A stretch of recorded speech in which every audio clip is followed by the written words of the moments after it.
because to call a native a pig is the worst insult of all. She was grinding her teeth and saying this over and over again when she heard her mother come out on the veranda with someone. She was with a fair young man, and they stood talking together in low, strange voices. Mary knew the fair young man, who looked like a boy. She had heard that he was a very young officer who had just come from England.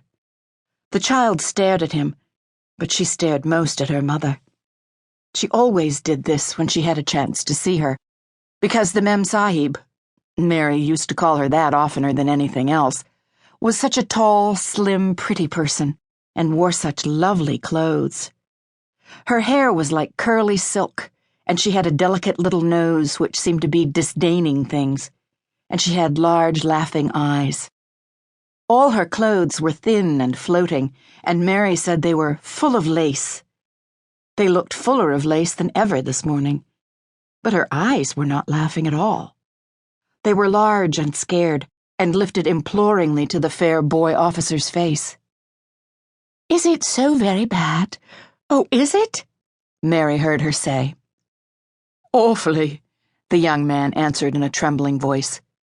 "Awfully, Mrs. Lennox. You ought to have gone to the hills 2 weeks ago." The Mem Sahib wrung her hands.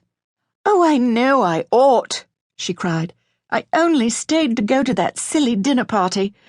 What a fool I was."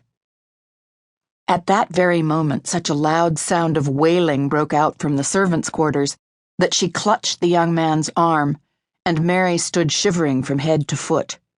The wailing grew wilder and wilder. "What is it? What is it?" Mrs. Lennox gasped. "Someone has died," answered the boy officer. "You did not say it had broken out among your servants." "I did not know," the Mem Sahib cried. "Come with me! Come with me!" And she turned and ran into the house. After that, appalling things happened, and the mysteriousness of the morning was explained to Mary. The cholera had broken out in its most fatal form, and people were dying like flies. The ayah had been taken ill in the night, and it was because she had just died that the servants had wailed in the huts.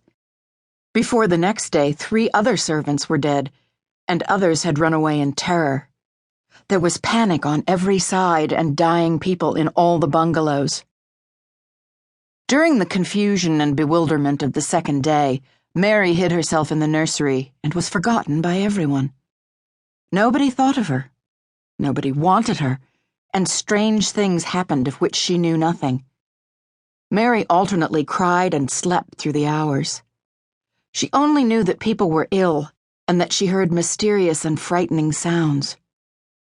Once she crept into the dining room and found it empty, though a partly finished meal was on the table, and chairs and plates looked as if they had been hastily pushed back when the diners rose suddenly for some reason.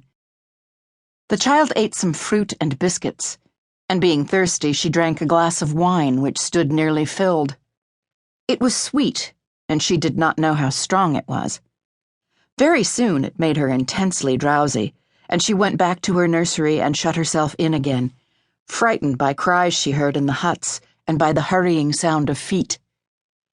The wine made her so sleepy that she could scarcely keep her eyes open, and she lay down on her bed and knew nothing more for a long time. Many things happened during the hours in which she slept so heavily, but she was not disturbed by the wails and the sound of things being carried in and out of the bungalow. When she awakened, she lay and stared at the wall. The house was perfectly still. She had never known it to be so silent before. She heard neither voices nor footsteps, and wondered if everybody had got well of the cholera and all the trouble was over. She wondered also who would take care of her now her ayah was dead. There would be a new ayah, and perhaps she would know some new stories. Mary had been rather tired of the old ones. She did not cry because her nurse had died. She was not an affectionate child, and had never cared much for anyone. The noise and hurrying about and wailing over the cholera had frightened her, and she had been angry because no one seemed to remember that she was alive. Everyone